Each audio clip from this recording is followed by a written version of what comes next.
Let me start here and continue to give you a few updates on what's happening with the program that we use as a token of leadership, but really a way to align ourselves around the world towards what green building means and what the future might look like. So LEED was begun, as many of you know, many of you were involved with it in the late 90s, at a time when essentially we were capable of building really bad buildings very efficiently. What happened was there was a lot of new technology, computer technology had come into existence, and software was allowing people to repeat bad mistakes very well. So what you see all around the country is just especially outside cities, big office parks and sprawling areas that were done on computer screens that challenged the role of architecture at the time. And what we were doing was essentially creating buildings that were designed to function the same way they were in the 70s, but then of course it was 90s. What LEED did was it took a whole variety of people that were doing different things. So some people were putting solar collectors on buildings, and some people were putting recycled carpet in buildings, and some people were doing really exciting work around habitat restoration. And all being environmentalists, of course, they had to discredit each other. They had to put each other down. So the person that was doing the solar collector said that the recycled carpet wasn't green, or that's not really environmental, that's not the real thing. And the recycled carpet person would say the same thing about the person doing habitat restoration, that's not really the green stuff. But what happened with LEED was they all came together and said, let's put all these strategies together in a single thing, and if we agree that you do enough of them, we'll call it a green building. And they started working together. And that created a powerful force. That powerful force of us all doing the same thing, specific actions that are coming out of what we call credits, and these silly things called requirements, held us to the fire held us essentially down to say, yeah, we know this is happening. There's something real that's happening here. Now, here we are. We've brought the building industry collectively, not any of us individually, we brought the building industry into the 21st century. You're pretty much insane if you do a building today and you don't do an energy model.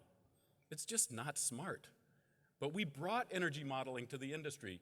You're kind of insane if you do a building today and you don't do building commissioning, because we know these systems are very complicated and need to work together. So we brought commissioning to the building industry. We know that it helps if you do daylighting studies so you can design intelligently. And we know it helps if you plan so you can run a building, an existing building, in a good way and save energy, water, waste, and so on. So we did that. Now what? Now where do we go from here, and where do we really connect with the future in that sense of legacy? So before I talk about LEED itself, I want you to understand how you're connecting with other people around the world. One thing that's happened is that LEED is no longer just a North American connector or a standard. It's in 145 countries. And it's actually growing faster outside the United States. So what happened was all of the other systems, there are about, 20 to 30 other green building rating systems or standard type systems around the country. What they did was they said, we'll do a local standard and we'll make that different from the global standard. So you'll be able to go to Norway and see their standard, but you won't be able to compare it to the German standard because it will be different. What we said with LEED was, let's use a single system around the world to share best practice. And then let's use it as a way to connect with each other around the world. Now you might think that might mean that we're just exporting our bad practice, or we're just exporting or somehow saying that whatever we do is what everyone should do.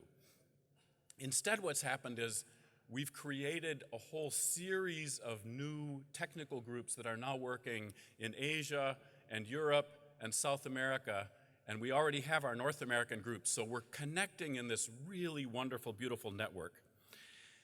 We've created something called the LEED International Roundtable that has 36 countries. It's essentially mimicking the chapter network, but now we have all of these technical groups working together towards the single outcome.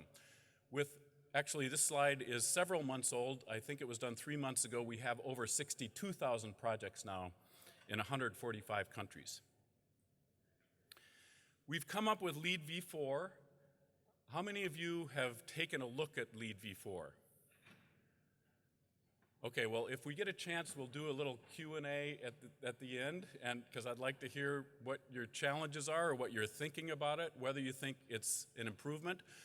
But we focused a lot in LEED v4 on making LEED more usable while still raising the bar, still bringing building itself to a new level. One of the focuses in LEED v4 and also in the system that I'm going to show you about, the LEED dynamic plaque, is continually trying to put the building back together. We're trying to see the building as a whole because we've split it apart over decades. We've split the building apart into different contracts and liability issues where we separate liability instead of understanding that we all want to get to the same place when we put a building together. But you see, a building is alive. It's alive once people are in it. This building was dead before Commissioner Ortega got the $40 million, you said it was, to like turn it into an alive place again. That death represented an inanimate object. It was just an object. But once you bring people in, it's an alive place, and it's full of systems that are responding to how we are in the building. So you've got all these different systems. One of the systems is the circulatory system. That's the fluids that are running through the building. And you've got the waste system. You could say that it's digestion, but it's essentially all the foods and all the different things that are coming into the building, all the stuff that's coming in and getting used, and the stuff that's not getting used is getting extracted. That's the waste. That's the waste system that's very similar to the human system. You also have all of the electrical and pieces running through the systems that mimic the nervous system of the body. You've got the envelope of the building, which is very similar to the muscular system of the body. And then you've got the structural system, which are the bones. And finally, you have the ventilation system, which is the air that's coming in that's connecting to the air that we're breathing in our lungs. Now, the way we do this, typically, the way we've designed it, is that we have a contract for each of these. Now imagine if you're the designer of the human body, and you put out a contract for each of the systems. What do you think is going to happen? First of all, there are going to be incentives to oversize the systems, right? And then you're also going to have incentives to underprice the systems or to beat the best price. And what's going to happen when the ventilation system is twice as big as it needs to be? How's that going to impact the circulatory system or the blood that's actually bringing things to that system? The refrigeration and all the water. It doesn't work. What we're trying to do with LEED is simply bring these back together, make the building whole. Make us understand that the designer, the operator, the inhabitant, the people responsible for all the systems need to function together in a different way. They need to have a different conversation than the one that we've had in the past. And the conversation becomes one. LEED simply guides the conversation. It helps people get to the point where they're talking with each other about the different systems. We've seen it over and over and over again. The architect now talks to the mechanical engineer because they want to optimize the systems to work with each other. They're no longer competing to say no fresh air in order to save energy. We went through that in the 60s, right? And we all got sick. Now we're saying optimize the amount of fresh air to make people as healthy as they possibly can be while you save as much energy as you possibly can. Optimize. Make the systems work together as a single being. create health, create healthy places. I see LEED really as a health system. It's a health program. It's a health program for buildings, but it's also a health program for people because the buildings, again, the buildings reflect who we are.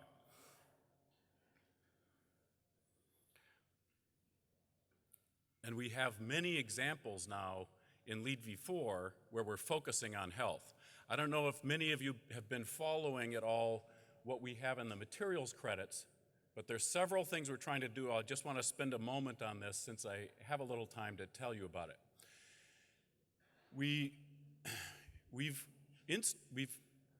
introduced into the LEED rating system whole building life cycle assessment. Now, what does that mean?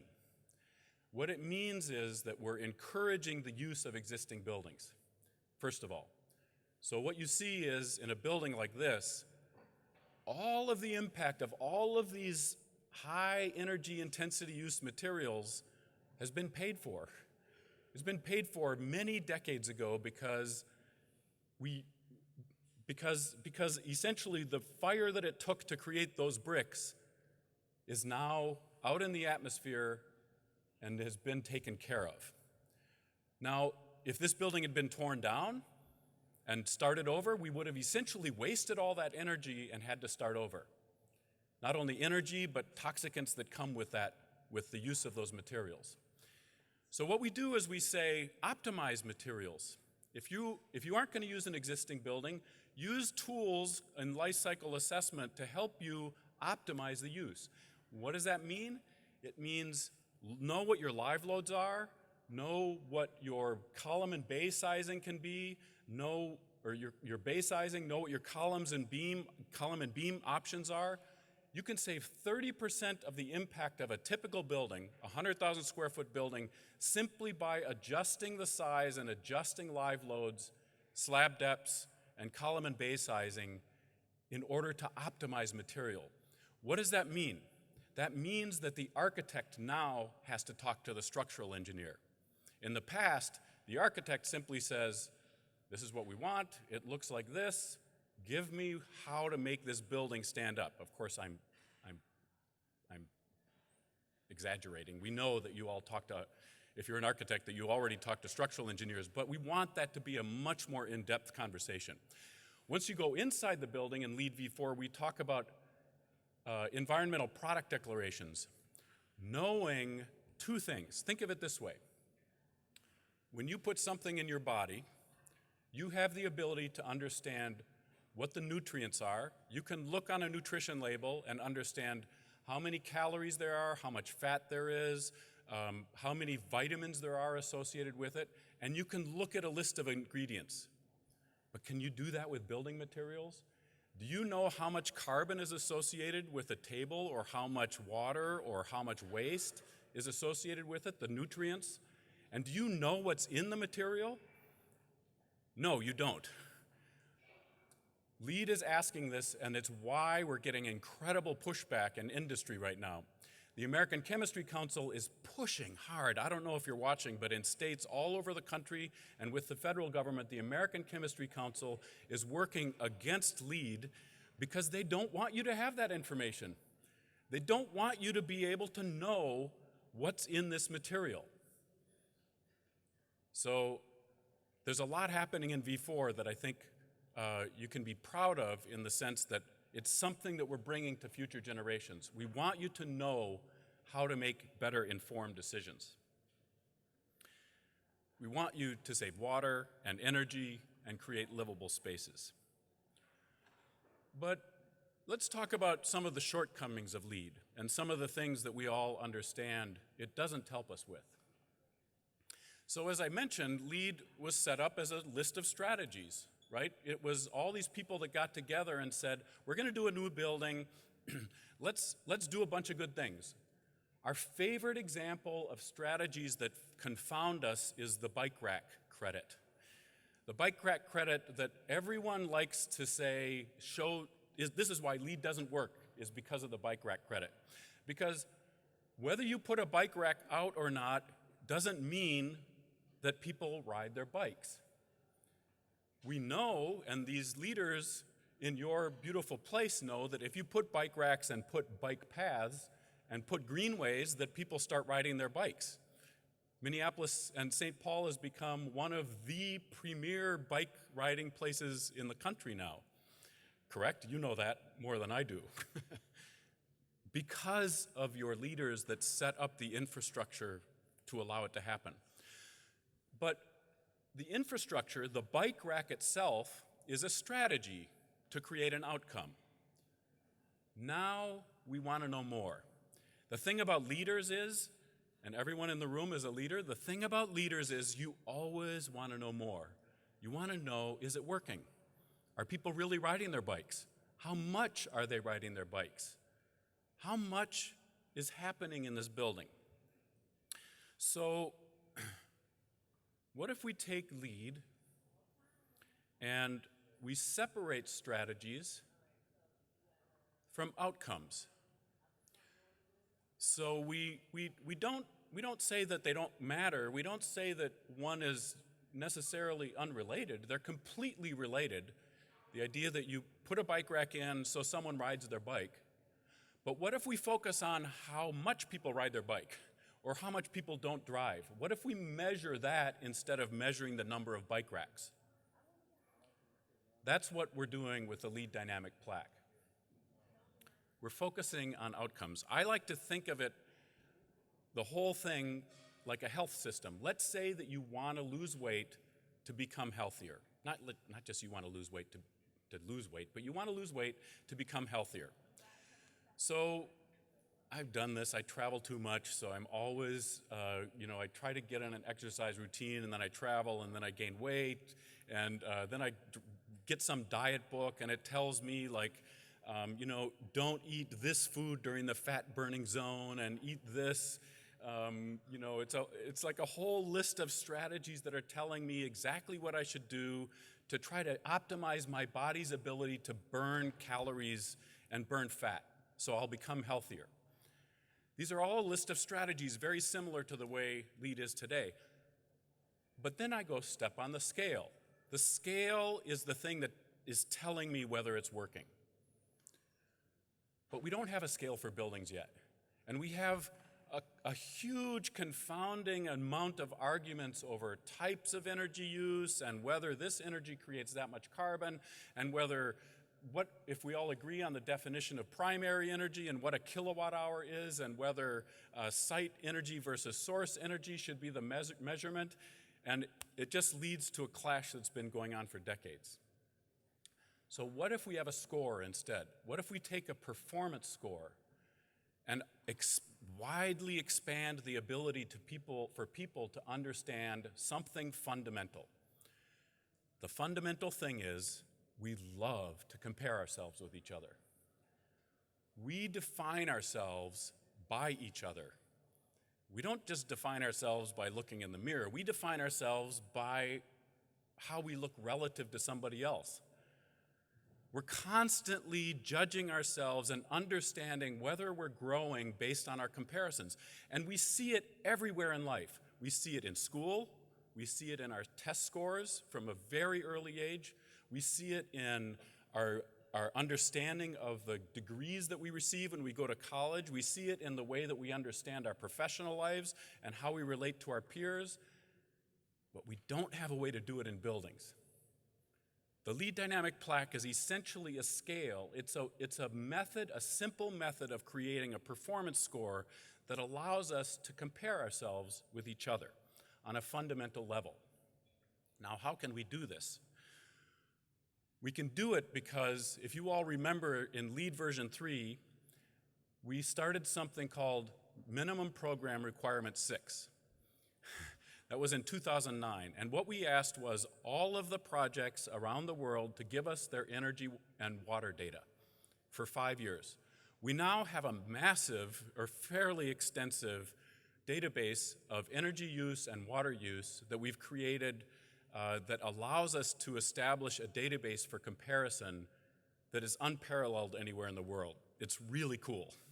And we've built software that then allows us to use a scoring algorithm to take that information and compare different building types in the algorithm to each other. This is what the LEED dynamic plaque looks like. It's essentially measuring performance outcomes in 5 categories and giving a LEED ongoing certification performance score for human experience. Includes all the air, the things you're breathing, your satisfaction, the toxicants you're surrounding yourself with, or the volatile organic compounds. Transportation, how many people are driving their cars, or how many people are not driving their cars? Waste, how much waste is being diverted? Water, how much water is being used? And energy. And it's giving a score and an ongoing performance that will create an annual ongoing recertification for buildings.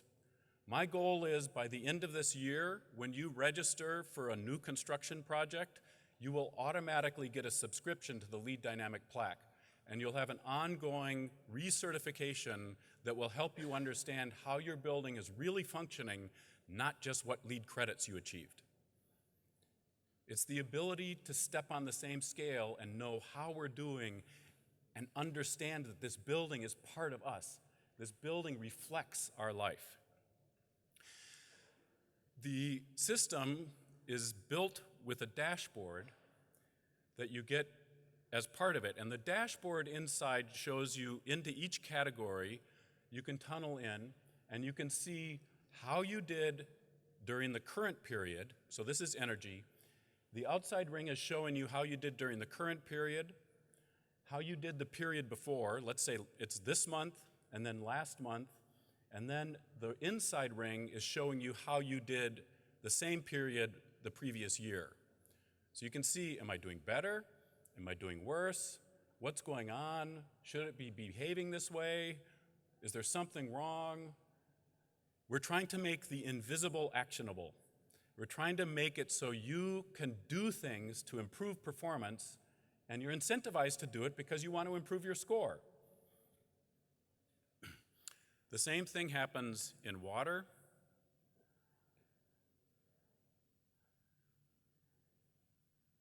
This, by the way, is our project in Washington, D.C. It's Washington, D.C. headquarters of USGBC. And we're also, keep in mind, this is all based on LEED data. So what you see is a local average and a global average. The local average in this case is showing the state, all the data coming from the state, and the global average is showing what's coming from all LEED projects that are in the data set.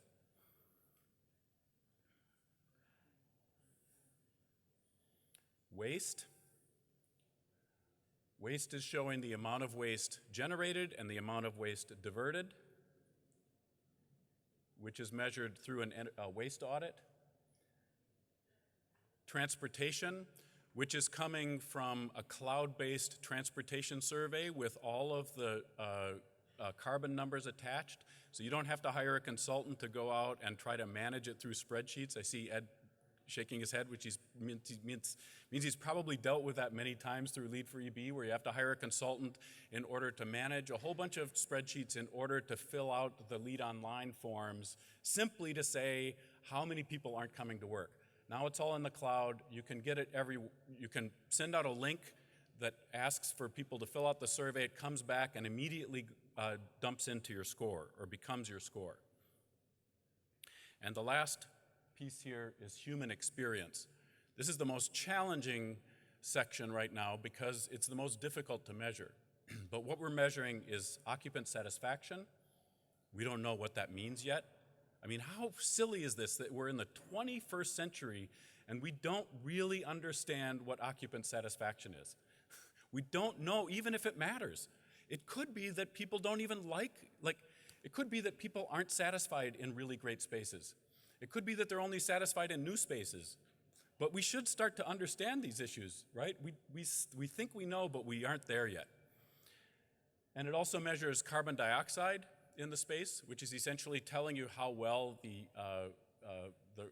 building is functioning, how much air is coming in, and volatile organic compounds. This is our space in Washington, D.C. It's the hardware of the LEED dynamic plaque that's installed in our space.